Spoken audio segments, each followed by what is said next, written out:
شاہینوں نے افغانستان کو clean sweep کر دیا ہے۔ تیسرے ون ڈے میں بھی افغان ٹیم کو شکست۔ قومی ٹیم نے پہلے کھیلتے ہوئے 268 رنز بنائے۔ پاکستان کی جانب سے محمد رضوان نے 67 اور بابر اعظم نے 60 رنز کی اننگز کھیلی۔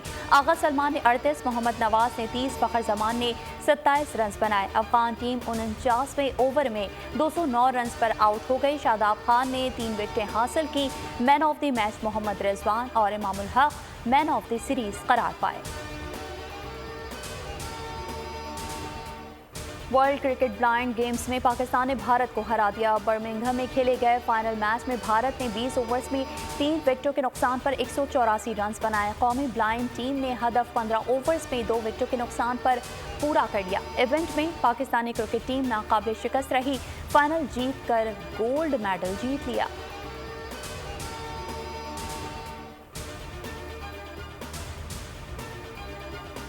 بجلی کے ہوش ربا بلوں پر عوام کی چیخیں ایوان اقتدار تک پہنچ گئیں۔ نگراں وزیر اعظم انوار الحق کاکڑ نے بجلی کے نرخوں کے حوالے سے آج ہنگامی اجلاس طلب کر لیا۔ وزیر اعظم نے وزارت بجلی اور تقسیم کار کمپنیوں کو تفصیلی بریفنگ کی بھی ہدایت کر دی۔ اجلاس میں صارفین کو بجلی کے بلوں پر زیادہ سے زیادہ ریلیف دینے کے حوالے سے مشاورت کی جائے گی۔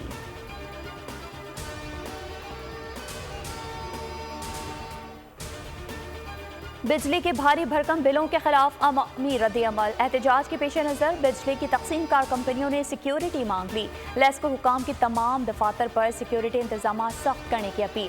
پشاور الیکٹرک سپلائی کمپنی کی بھی سیکیورٹی کی درخواست۔ پیسکو کا بھی چیف کیپٹل سٹی پولیس کو خط۔ 7 سب ڈویژنز پر پولیس تعینات کرنے کی اپیل۔ موجودہ صورتحال میں امن و امان کو خدشات لاحق ہو سکتے ہیں، ملازمین اور املاک کو تحفظ فراہم کیا جانا ضروری ہے۔ خط کا متن۔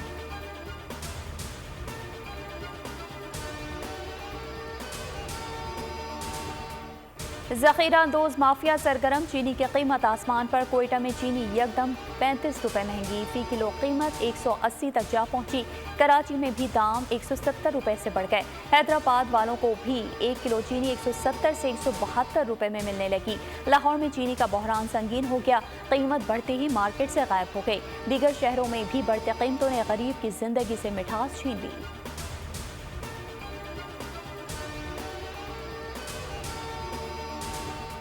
سیفر کیس میں ایف آئی اے نے چیئرمین پی ٹی آئی کو شامل تفتیش کر لیا۔ سابق وزیر اعظم سے اٹک جیل میں 1 گھنٹے سے زائد پوچھ گچھ۔ ذرائع کے مطابق ایف آئی اے نے انسداد دہشت گردی ونگ کی ٹیم اٹک جیل پہنچی۔ مختلف پہلوؤں پر سوالات کیے۔ تفتیشی ٹیم نے شاہ محمود قریشی سے ہونے والی اب تک تفتیش میں سامنے آنے والے انکشافات پر بھی سوال جواب کیے۔ چیئرمین پی ٹی آئی سے سیفر کی گمشدہ مسودے کی کاپی کے متعلق بھی دریافت کیا۔ تفتیشی ٹیم بیان ریکارڈ کرنے کے بعد واپس روانہ ہوگی۔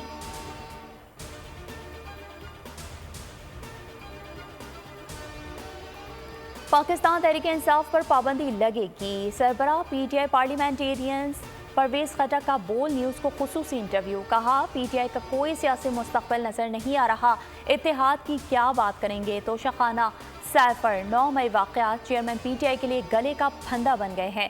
پی ٹی آئی آئندہ خیبر پختونخوا میں حکومت بنائے گی۔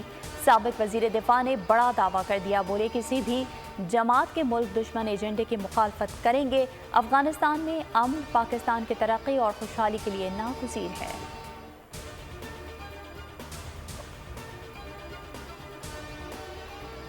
عام انتخابات کے لیے الیکشن کمیشن نے سیاسی جماعتوں سے رابطے تیز کر دیے۔ الیکشن کمیشن نے ایم کیو ایم اور جماعت اسلامی کو مشاورت کے لیے آنے کی دعوت دے دی۔ امیر جماعت اسلامی پاکستان سراج الحق اور کنوینر ایم کیو ایم خالد مقبول صدیقی کو 28 اگست کو مشاورت کے لیے بلا لیا۔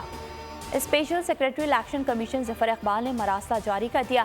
ایم کیو ایم کا کہنا ہے کہ مردم شماری کے بعد نئی حلقہ بندیوں کو شفاف الیکشن کے لیے ضروری قرار دیں گے۔